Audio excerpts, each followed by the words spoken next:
Welcome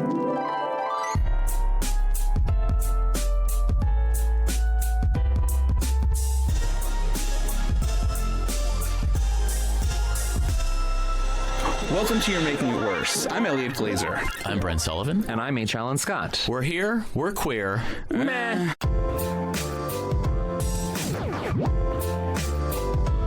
Textual healing. So, a little tidbit of good news. Michigan, of course, the home state of yours truly, Mr. Brent Sullivan, has outlawed the so-called gay and trans panic defense. Literally a week after we talked about it on the podcast. Gay and trans panic defense allows criminal defense attorneys to use a victim's sexual orientation or gender identity as a defense argument. Michigan is now the 20th state to prohibit this type of defense, according to Movement Advancement Project. Yikes, that's a terrible name for a think tank. I looked up on Wikipedia the other states that have outlawed this particular defense, and it is exactly the states that you would expect. Yeah. So no, there weren't any surprises there. I was surprised. I did say when we were talking about this on the podcast yesterday that these defenses are very, very rarely used, if ever anymore, and that's not quite true. There have been a few cases recently where where panic defense had been used with some success. In 2018, gay advocates were outraged after a Texas man, James Miller, received a light sentence after fatally stabbing his neighbor, Daniel Spencer, who had allegedly tried to kiss Miller. Again, I just want to put this into context. When women talk about being sexually, assaulted or men being, sexually aggressive with them, they are by default not believed. When it happens to a man, they can use that as a justification for murder. That's just and also here. But also another point to the numbers and to it happening. A lot of instances in which a trans person is murdered in this country are not labeled in the way in which they should adequately be labeled, meaning that it as a hate crime. Right. So oftentimes those numbers aren't incorporated into the instances that we see with a lot of these bills and how they would be impacted. And so we should keep that in mind too, that a lot of trans murder in this country is labeled in a very, very wrong way. And it's a problem. It's probably even more of a problem for trans people than it is for queer people in general. Yeah. It literally is like trans panic that causes so many of these murders. And like you're right, like it feels like in reading about them in normal mainstream publications, I don't know how they can really editorialize it or maybe not editorialize it, but like it's so obvious and clear and evident among people talking about it that it's like that it is literally trans panic that leads to these murders. It's wild. But yay on Michigan for doing it, because having a state that is a really important, and I mean, I think presidential politics is a part of this, and that like having a state that is so needed in presidential politics to have advancements like this, to have a governor of that state who is not only so supportive, but also has the numbers to back up anything that she eventually signs into law. I'm talking about Gretchen Whitmer. Like that, the fact that she is using some of her own capital, even her own electoral capital, to then get past legislation that then will benefit people in the state of Michigan for years and years to come, even when she is not governor. I agree. I think is an example of how someone should be governing. Well, I take a lot of pride in Michigan. It doesn't always do exactly as I wish, but it's a really reasonable, moderate Midwest state that I do believe we are the only state that never had the death penalty, sir. Alan, you grew up in a state with a death penalty, quite frankly. Yes, I did. And I ask that you apologize. I know it is sad. It is sad that like, I mean, I do get really sick, because I remember when I was in Missouri, it was relatively a purplish state in that like it used to have the record of always choosing the president correctly, and it used to have the record of like having some great Democrats like Claire McCaskill or Mel Carnahan or other great Democrats from Missouri, and it's sad that the states can change in the ways that they do, but there also are examples of like a state like Georgia, for example, that is shifting electorally to be a competitive state in presidential elections and to elect different types of people that aren't just like Republicans for the last 40 years or Democrats for the last 40 years or whatever it is. Yeah, I wonder if Republicans are like, that makes me then wonder about like Republicans in the state of California being like, are we ever going to have another Schwarzenegger? Are we ever going to have another because I mean, it doesn't happen again. You know, probably will. Who knows? But there's always weird curveball. I mean, Kentucky just elected a Democrat for the second time. I always forget his name. He's so boring. But Louisiana had a 2-term Democrat recently that just ended. I was a little bummed. I did check what the vote was ultimately, and it was a strictly partisan vote in the state of Michigan, which surprised me a little bit because I do think there usually are some Republicans that can get behind gay rights measures such as these that aren't really particularly controversial. I think if you conducted a poll of Americans whether someone can use a defense of gay panic, I think probably a vast overwhelming majority would tell you that is wrong. So as always, Republicans do not have our rights in mind. Well, isn't that a bummer?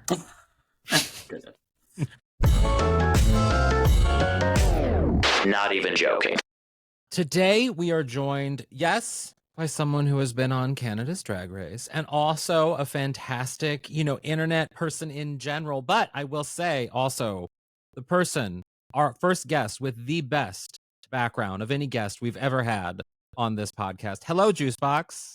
Hello. Welcome. Hi. Welcome to that background. We were talking about it just before we got on. I mean, if you don't watch this podcast on YouTube, you should, because wow, it is bright. It is alive. I feel like that is your faggotry in every way, shape, and form, all around you.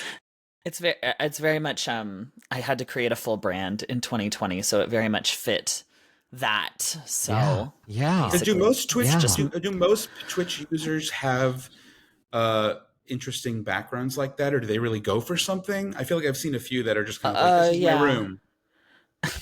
A lot of people do, because it's about like nabbing a viewer and having them stay, right? And I have a lot of people who stay just because they're like trying to look at all of my little trinkets back here. Or it's like conversation starters where they'll be like, oh, is that a Sylveon, or is that do you have Keyblades back there and stuff? So I find that some people do it just for conversation starters. There's a few people who put like plants if they want to talk about plants and stuff. It's very funny to at least in my view, to look at 3 beige backgrounds and then yours, which is just like a cotton candy rave. Yeah, it's a bit much, but I think it's fun. I mean, Brent's sweatshirt would fit well in there. I would fit in. Yes, I do love in Brent's background. Always the closet doors open, so we always get to see what clothes he's going through because of the closet. There's always the clothes are always the same because I call those my wedding outfits. It's just basically one nice shirt and a couple sweaters. Oh my god! Well, Juice, you of course, listeners know you from Canada's Drag Race, and you famously are the pork chop. And I have to explain this for Brent, but the pork chop of Canada's Drag Race, in that on Drag Race in the main seasons, the first girl that goes home is the first named Pork Chop in honor of Pork Chop the drag queen in the original run of the series. But in Canada, it was a whole new franchise, and you were the start of that. How does it feel to sort of be the Pork Chop of Canada, if you will? At first, shitty. Then it was really cool. Now I'm just like, ugh, shut up. Well, your drag has changed so much over the years since you've been on Drag Race that I mean, where are you at now with drag and sort of your connection to even Drag Race? Well, now I feel like when I was on the show, I was very much kind of just like, I had this very cutesy style to me, very like pop star-y, cutesy girl, but I didn't have like a necessarily a brand kind of that I would follow. I was just sort of like the small, cute girl. And then when I got on Drag Race, it kind of like hit me that I was just like, I should really like find a niche and kind of roll with it. So the way my drag kind of evolved and changed was I sort of found myself as that like ooh-woo gamer girl, because outside of drag, it's like, I love gaming. I love like anime. I love all that stuff. So I was just like, why don't I just like incorporate that into my drag in a way that would make sense and feel genuine towards me and how I want to create things. So I just started playing with those kind of ideas and still having those like pop starlet aspects to my drag, but having them fall a little bit more into those more like K-pop idols and like anime girls and uwu girls and like Twitch streamers. Girl? An uwu girl is like a Discord server girl who's very just like she does her makeup really big and she talks like this and she like gets guys to like buy her video games. Like it's very like ooh. Wait, it's like cutesy. I'm fascinated by how in the world of gaming and just sort of internet speak, if you will, there's like drag within drag. So like, of course, there's literal drag, which like, I mean, I do drag, so like I get the literal drag, but then the digital aspect of drag and how you can kind of like almost do drag on Discord, like you're describing. I was going to say, I didn't know Discord had a personality. I just thought it was like for off the radar convos. I mean, I'm 1,000 years old, I guess, but I didn't know Discord had a personality. Like, the kids use it, you know, and like I feel like it's a lot for like gaming and they enter different servers, and then there's like girls who will be like they kind of I think it's more so just an internet joke, but it's about like kind of weaponizing their cuteness against like incels. You know, I'll take it. I love that. They're like, I'm gonna be adorable and you're gonna do everything for me, and you know what, go off, girl. Work the world. Is findom big on Discord? Have you guys ever heard of findom? Findoming? I haven't dabbled. Have you? No. I find it fascinating. Findom Explain it. Sorry. It's like financial.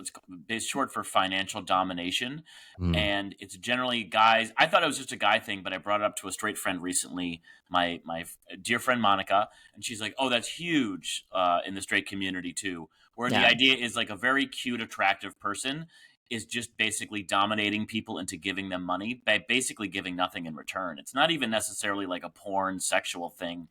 It's a sexual thing, but it's not even like a porn thing. They don't even often offer like sexy videos. They're just saying, "Send me money now. I want to buy this TV." And people do. It's very depressing. I've got a few friends who do it, and they're the smartest people I know. Yeah, I think it's genius. I mean, I don't think it's necessarily depressing, because if someone wants to give that money for whatever reason, like it's their money. I'm not saying it's depressing in that regard. I find it depressing because, you know, so people are getting hundreds of dollars for doing nothing, and I find that depressing. But I'm not saying anyone who participates is a bad person. I just happened to post a picture of my feet on Instagram the other day, like just in me in sandals, and the DMs that I got, I was like, oh wow, I could maybe buy something. I could maybe do something. But there's so much work with selling feet, because they don't just want the feet; they want the person attached to the foot. It's so much work. That's the problem. Juice. So with like what fascinates me about sort of the queer drag element of gaming is that it exists at all. I mean, I didn't grow up like playing video games or anything like that, but when I got older, I started to see, even just, you know, meeting Elliot and knowing Elliot and Alana and stuff, and like the video games that you guys used to play, and just the gaming experience in the queer sort of world was actually more prevalent than I even knew. And like, did you ever think that you had to like separate your drag from the gaming that you do? Well, mostly for me, it's like I never really had a want to do it until I felt like I kind of needed to, like I had said earlier, like I sort of needed to create this brand and sort of fall into things. Like before, gaming was just something that I just did for me, you know? And like I used to cosplay a lot in my drag, and it never felt like I had to hide it. It never felt like it was like a dirty word, like adding cosplay into things. I remember before the pandemic hit, a lot of aspects of my drag, I'm also a burlesque performer, and a lot of aspects of my drag were I would do Disney burlesque. So I strip as Disney princesses, you know? So like for me, it's just, I do Let It Go from Elsa, and I let it go. You know? Yeah. Let it go. Yeah, it's fun. So I it's not something that I've ever been scared to incorporate together. It's just I didn't go full tilt on it until I really needed to create like something that people could consume. Yeah. I mean, and at what point did you start? Oh, go ahead. No, go ahead, Elliot. No, I was going to say, at what point did you start doing the podcast? It's dangerous to go alone. Was that post drag race? Yeah, podcasting came post Drag Race, kind of at the height of my Twitch streaming. Honestly, It's Dangerous to Go Alone is done with my best friend Jackson. He's another Twitch streamer. His name's Flannel Jax. He's just a straight guy from Vancouver. And honestly, the God to honest reason we did it was because I wasn't streaming as much because of my schedule. And we used to stream a lot together and we just missed that time together. So our podcast is just 1 hour a week that we get to hang out. That's all it is. Yeah, it works. Wow. Yeah, but there is, I mean, but it is more than that. In that it's more than that. Yeah, but there's a fascinating that's of course the origin, the base of it. But like what I find, and just in following sort of both the podcast account but also what you post, in that like there is this dynamic between the straight guy and the gay guy, and sort of how that communication works. And like you definitely, I mean, I see how people comment. So like people definitely are commenting and are engaging in that sort of in your dialogue. Like, does that stand out to you? Yeah, and I feel like a lot of our more successful episodes and clips are when we play with that dynamic of like saying that Jackson's straight and people are just like, he's what? You know, devastated at his heterosexuality. Or like anytime he like jokes about like him potentially doing gay things, it's just like it just spikes in the views and spikes in the listens because people want they love that idea of like this straight guy doing something that isn't straight. You know? When you sorry. Let me ask a quick question, because you're talking about my favorite country, well, my second favorite country in the world, Canada, right now, and I am second favorite. I am curious, like when it comes to Nigeria like drag, first. when it comes to drag audiences, long story. Do you find a difference between like drag audiences in Canada and the US? Are Canadian audiences, do they further the stereotype of the Canadian niceness, or do you find it largely the same? Fucking assholes. Yeah, I would find that they differ depending on what province you're in. Vancouver, they're like a very fun, very like chill. They love everything. They're really excited to be there. Toronto, they're like waiting for you to impress them. They like sit there and they're just like, so you didn't do a jump split. Like, I don't get it. And you're just like, okay. Same kind of thing with Montreal. I find Montreal is like, they're kind of just there to see the clown show. Like, it's like, it's sort of a different sort of vibe when you're there.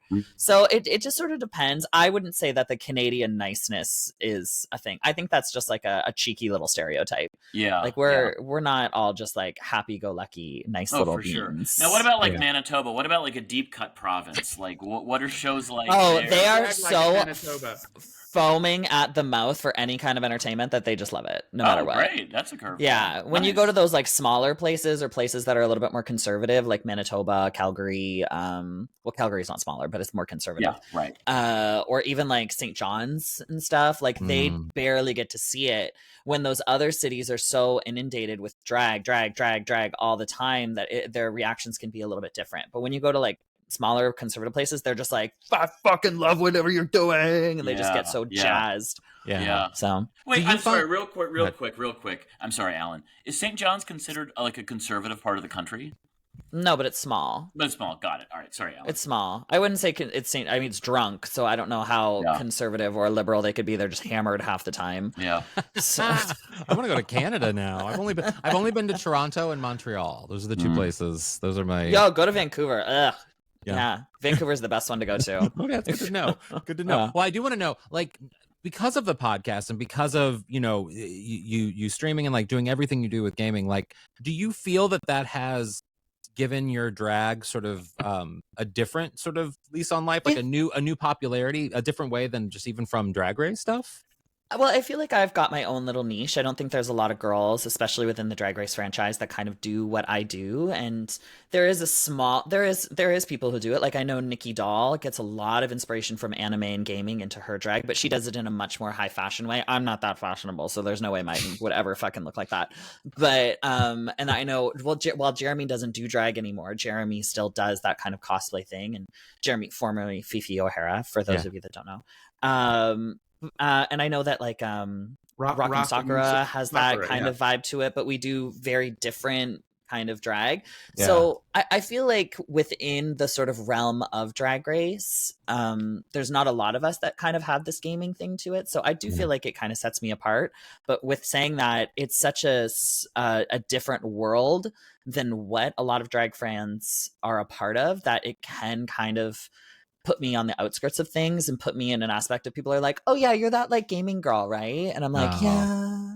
But like, I'm literally one of the featured streamers at TwitchCon this year. Like I'm going to be on billboards in fucking San Diego. Like, so it's one of those things where it's just like, I may not be in people's eye all the time, but I still have my own little space, and I've carved out a really great career and a really great, vision for my brand and stuff. So I'm happy with it. I mean, it does like it. Oh, go ahead, Elliot. I was going to ask, what games are your favorites to play on Twitch, or are there different? Do you play ones that you'd never stream on Twitch? So there's a lot. So I won't stream like PS5 games where it's like heavily story based, where you like really need to hear every aspect of the game, like a Final Fantasy or like a God of War, where it's like even when they're running or walking, they're like telling you bits of story that you need to hear. Like I cannot stream that because I have to be like yippity yapping on stream the entire time, that I'm missing like very important information. It makes me fucking crazy. But I love to do Choices Matter games, like The Quarry or Life is Strange, like that kind of stuff, because it incorporates the viewer as well. Like we watch everything together, and then I could be like, oh, should I make this decision? Should I make this decision? What do you guys think? I love to play puzzle games like Little Nightmares, or anything that involves like heavily thinking about like how you're going to do this next step. Collaborative games, like I just finished playing with Jackson Chained Together this morning. Have you guys heard of that one? No. Oh, is that the Two Little Weirdos?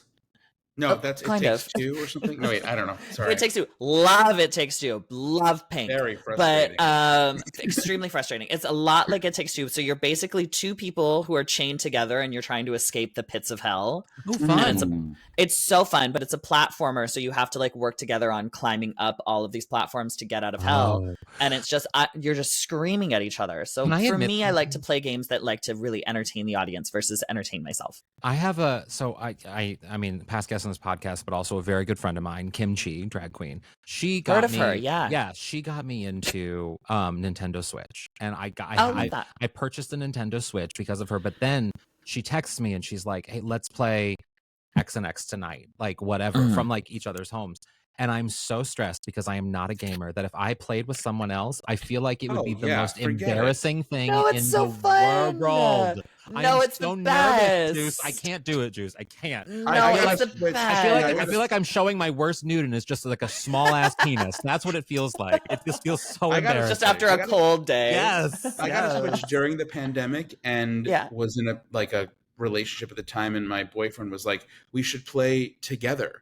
And it was so stressful. It was so unsexy. Oh, no. I thought it would be like a fantasy, and it was a nightmare. No. What games do you like on Nintendo Switch, though, Elliot? Yeah, what do you like on Nintendo Switch? Me? Oh, I mean, you. Yeah. I'm sorry, Juice. I like games for babies. Like if it's rated B for babies, I'm in.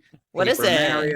Paper Mario. Love Paper Mario. Love that. I just got the Luigi Haunted Mansion game thing. Love Luigi Haunted Mansion. It's so fun. It's so fun, Elliot. I like side scrolling. I like dumb retro arcade side scrollers, and there's not many love of a them. side scroll platformer. They're fabulous. Oh, there's tons on the Switch. Tons. Yeah. Oh, you got to tell me, because I don't know where they are. Have you played the new Princess Peach one? I hate it. I hear it's just fine. I hear it's just fine. I hear it's just fine. I've been told I personally have to get it because I'm that much of a fag that like it's annoying. It's frustrating. It's annoying. I don't like it. I'm sending this clip to Kim. Actually, I'm just gonna send this clip. Hi, Kim. Yeah, she insisted insisted I buy it, and I haven't bought it The yet. first time I met Kim Chi, I showed her the hamster dance. Oh, what is that? That old meme? Remember that? Isn't that like She'd an never seen it. old meme? I don't It's know a full that. music video. She had never seen it. I was like, I think you'd like this. I don't know How that. did you know that? It was in like 2017 or something. It was forever ago. Well, Juice, Yeah. I do want to ask you, because one of the things that I also find fascinating about you now and your post now, that like you post a lot about sort of like whenever you do post a thirst trap or something, about the loss of followers, and sometimes how drag fans can be like so fucked up when it comes to, they want to see the drag, but they don't want to see like the dude behind the drag a lot of times, if it's thirsty or whatever it is. And I wanted to ask you a little bit about like what that's about, and what do you think that's about? I mean, I've been on a downward spiral of followers for the past like year. I think I've lost like 10,000. Just like, it's fine. I don't care. Obviously I care a little bit, but like not enough where it's like I make it a big deal. But I find that just like they love us to be these one-dimensional creatures. They want us to just be like the tongue popping, click clacking kind of girl, and always shady. And they have this thing where the only thing we think about is Drag Race at all times. Like I've had to train my Twitch chat to not be like, who is your best friend on the show? Bitch, I was there for one day. Like, what the fuck do you want from me? You know, like. So it's like it's just so strange. So I feel like something a lot of us have to learn post show is that we just have to, especially people who do drag as much as we do, is that it's like you've got to love who you are outside of the wig and outside of the hair and the personality. It's something me and my therapist talk about all the time. Like she'll be like, what do you love about yourself? And I'll list like 10 things off about Juice, and she'll be like, okay, that's Juice. What about you? And I'm like, oh fuck. You know? Well, there is like, I mean, I've even experienced too, like, it's like this weird dance of like, there's this safety that you get in being out in public in drag. And then when you're not in that bubble, A, it's not as exciting because people aren't liking you as much, or aren't paying as much attention to you as much as they normally would. But B, it's like, how do you then exist within that sort of your own bubble as yourself? Do you have to don't have the armor? And do you have to do that, or like wear some of that armor when you're twitching? Like, do you feel like when you're streaming, do you feel like you have to put on any airs to like keep people engaged? Like, I'm always curious about streamers having to like keep people engaged. I don't know like how much you feel is authentic versus. I don't know. I don't have to put like Juice on. Like I feel like Juice and myself are two very different kind of like personalities. So like when I'm Twitch streaming, I'm a little bit more just because I'm not a drag really for Twitch streaming often. I used to, not really anymore. I don't like it. It's not comfortable. It's so like unsatisfying to get into full drag to a computer and sit there. And then when you're done, you just turn it off and you're just like, well, this is my life. So I try not to get in drag unless I'm being paid a lot of money. So if you ever see me in full drag on a Twitch stream, be like, get it. Good for you, girl. Make that money. But for me, it's just like my personality as Joe, just as a boy, is a little bit more just like dumb, smelly boy. You know, like that's the kind of vibe that I kind of go for. Like I'm like they have to tell me to stop talking. Boy. Yeah, they have to they had to do a deodorant reminder at some point. Just be like, you stink. Like, please God, put on deodorant.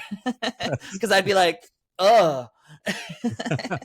You know, so I feel like I have to mask a little bit less as this like Juice, and I can be a little bit more like the silly me because it's just me in my basement, right? And while I still have to be entertaining, it's a little bit less pressure to be like, you know, to have that really soft voice and to make sure that I always look really good. My posture is really nice, and I'm like, because even as Juice, I sound like a trucker, but like. It's at least I'm pretty, you know. Yeah. Well, you've also found that you've, I guess, lost followers when you post as, I'm going to say Joe, the smelly, dirty boy, but you smelly, post dirty boy, yes, thirsty stuff out of drag, and you find that you lose followers, or you get like negative feedback. They won't ever say anything bad. I've had people say like some bad things, being like, don't know why people like this, but good for them. Like strange things where it's like they're still supportive, but it's like weird. But yeah, I looked at my followers at one point, and the one day I posted me in like a bathing suit, I lost 260 in like an instant. Like they immediately just all hit the unfollow, and I was just like, why do you think that is?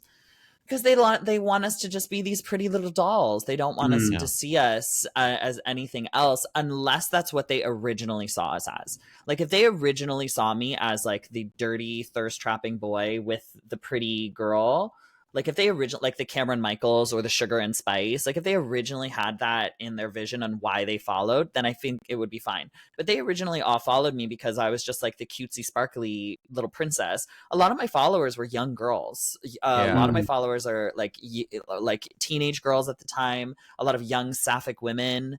A lot of lesbians. I don't have a lot of fags that follow me.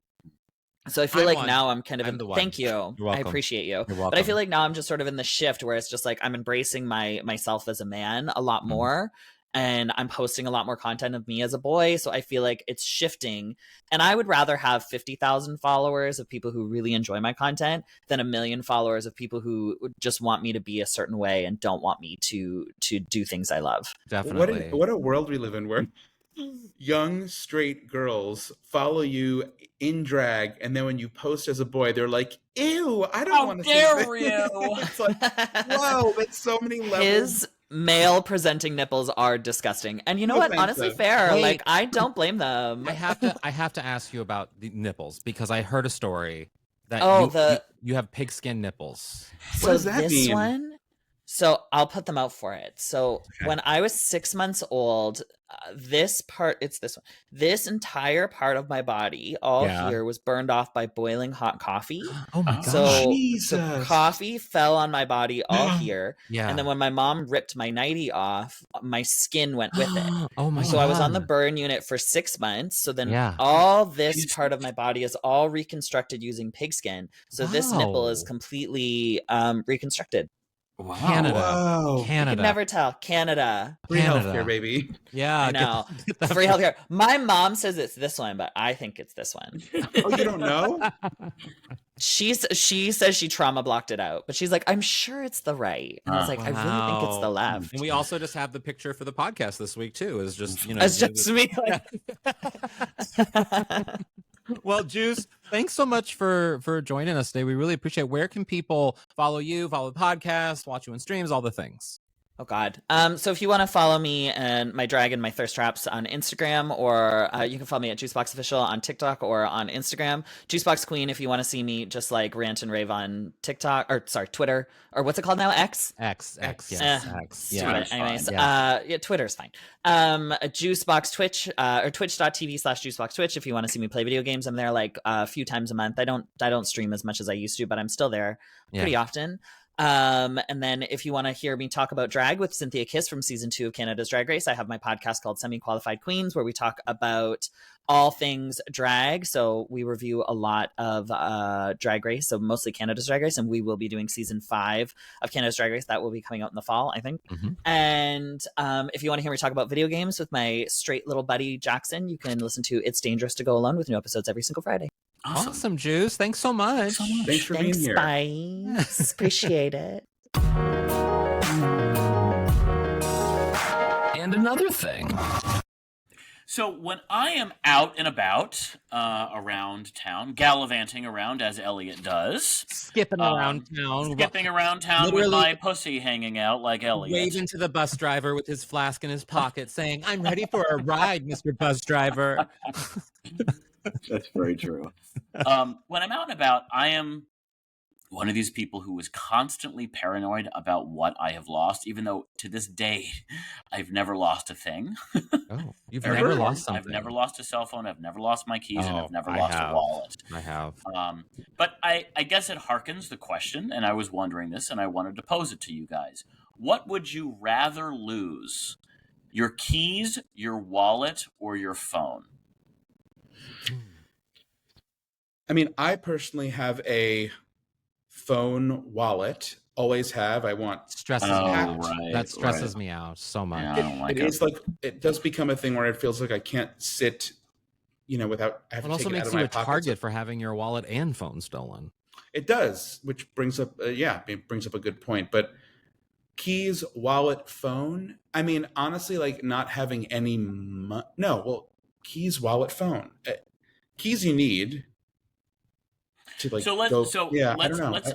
let just before you guys answer, let's take a second because I want to walk you through the rationale that I'm constantly I know my answer. I know you do, but I want our listeners just to hear the rest. So if you lose your keys, to me the downside is you pay money to pay money and you wait for a locksmith to show up at your apartment.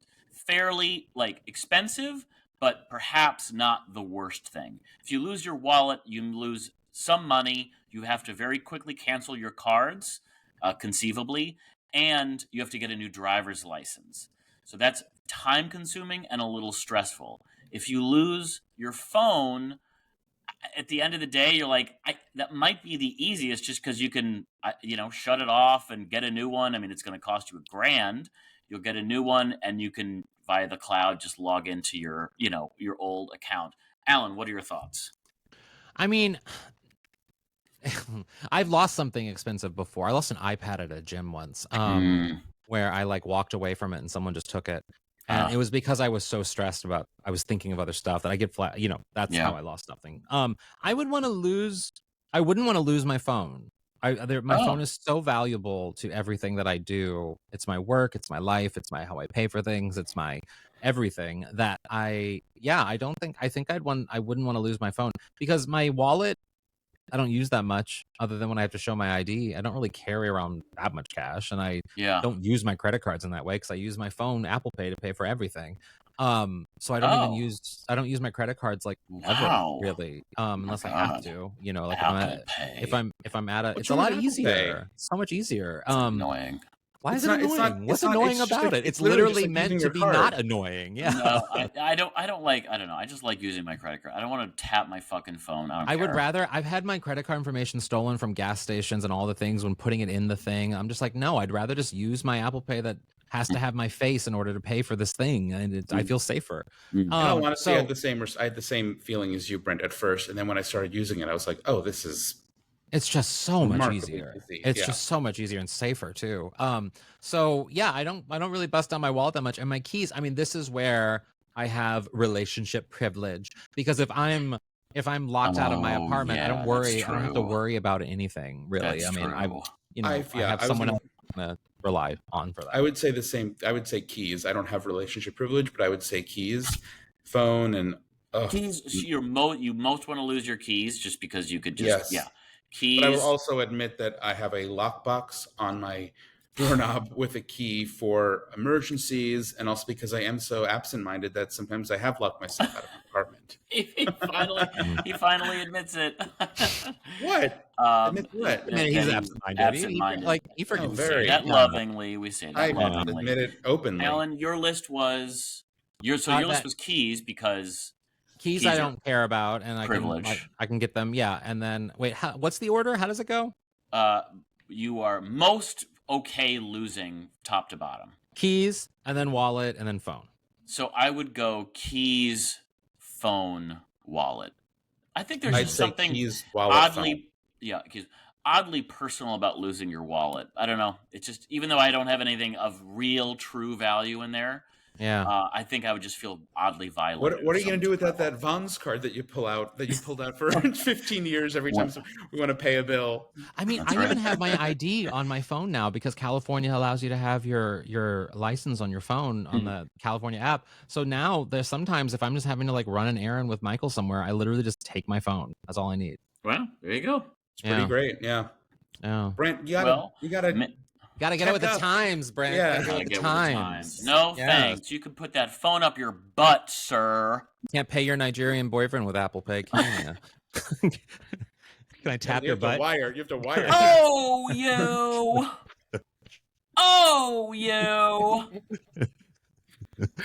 Oh God! Oh, I'm so. I like the face when we bring up the Nigerian bit with a guest, and they're like, "What? Pardon me? What about Nigeria? Good old Emeka. I wonder what Emeka thinks when we bring it up on the podcast. Does he listen? No. Listen. He'd literally rather stone me to death. Also, he's not a real person.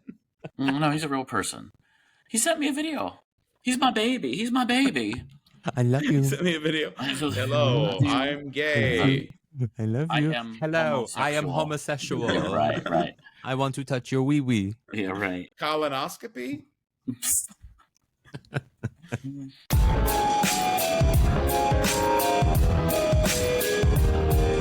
What would your aunt say? Brent, what would your Aunt Ramona say about something she heard on today's show? I could tell your guest was from Canada because he said God to honest. Because he said what? He said God. He said instead of honest to God, he said God to honest. Is that what they do? That's cute. I don't know. I just assumed it was a Canadian thing. Maybe he just misspoke, but I thought it was adorable. And I guess so did that dumb bitch Aunt Ramona. Go ahead, Elliot. My Aunt Joanne would say, gay and trans panic? Talk about the Holocaust. Try to be in Germany in 1939. I don't know. It's probably not the right country or year. How about Aunt Anne? That counts. No, it was both work. Yeah. Okay, good. Yeah, no, Germany was the bad guy. Yeah, that was the bad II. one. That was the year. Yeah. My Aunt Anne would say, I would never panic over a homosexual, but I would panic over not having chocolate in the house. Never happens. Never happens. True. Never happens. happens. Aunt Anne. I love Aunt Joanne. I don't love Aunt Ramona. Oh, fun. Well, think I she'll have a vote for panic Trump? every single what? She'll definitely vote for Trump, right? Of course, yes. You think so? Absolutely. She's ground zero for that guy. That's why I hate her. Ground zero. She's the 9/11 of Trumps. Yeah, she is. That said, everyone, thank you so much for listening. We love you all dearly as a friend, and we'll talk to you soon. Goodbye, good night, and good luck. Brent's edible has hit. The edible kicked in.